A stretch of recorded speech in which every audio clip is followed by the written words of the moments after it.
प्रत्येक व्यक्ति एक दूसरे का सेवक है। इस शीर्षक से मैं आपके सामने एक कथा सुना रहा हूं। प्रत्येक व्यक्ति एक दूसरे का सेवक है। अफ्रीका में कमेरा का हबशी राजा बहुत अभिमानी था। वह ऐश्वर्य के उन्माद में सदा मग्न रहता था। लोग उससे बहुत डरते थे और उसकी छोटी से छोटी इच्छा की भी पूर्ति करने में दृढ़चित्त रहते थे। एक दिन वह अपनी राजसभा में बैठकर डींग हाँक रहा था कि सब लोग मेरे सेवक हैं। उस समय एक वृद्ध हबशी ने, जो बड़ा बुद्धिमान और कार्यकुशल था, उसके कथन का विरोध किया। उसका नाम बोकबार था। प्रत्येक व्यक्ति एक दूसरे का सेवक है। वृद्ध के इस कथन से राजा सिर से पैर तक जल उठा। इसका आशय यह है कि मैं तुम्हारा सेवक हूं, मुझे विवश कर दो अपनी सेवा करने को। मैं तुम्हें 100 गाय पुरस्कार स्वरूप प्रदान करूंगा। यदि तुम शाम तक मुझे अपना सेवक नहीं सिद्ध कर सकोगे तो मैं तुम्हें मार डालूंगा और लोगों को समझा दूंगा कि मैं तुम्हारा मालिक हूं।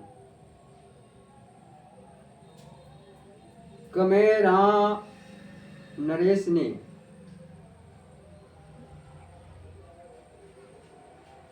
बोकबार को धमकी दी।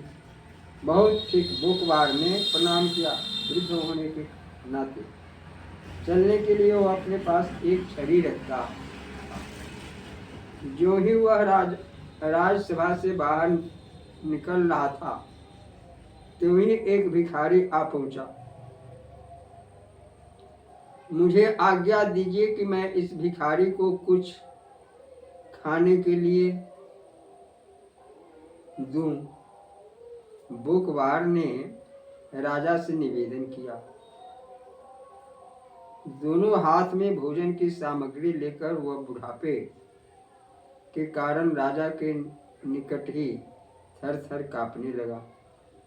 बगल से छड़ी जमीन पर गिर पड़ी और उसके कपड़े में उलझ गई तथा वह बचकर गिरने ही वाला था कि उसने राजा से छड़ी उठा देने की प्रार्थना की। राजा ने बिना सोचे समझे छड़ी उठा दी। बोकबार ठठाकर हंस पड़ा।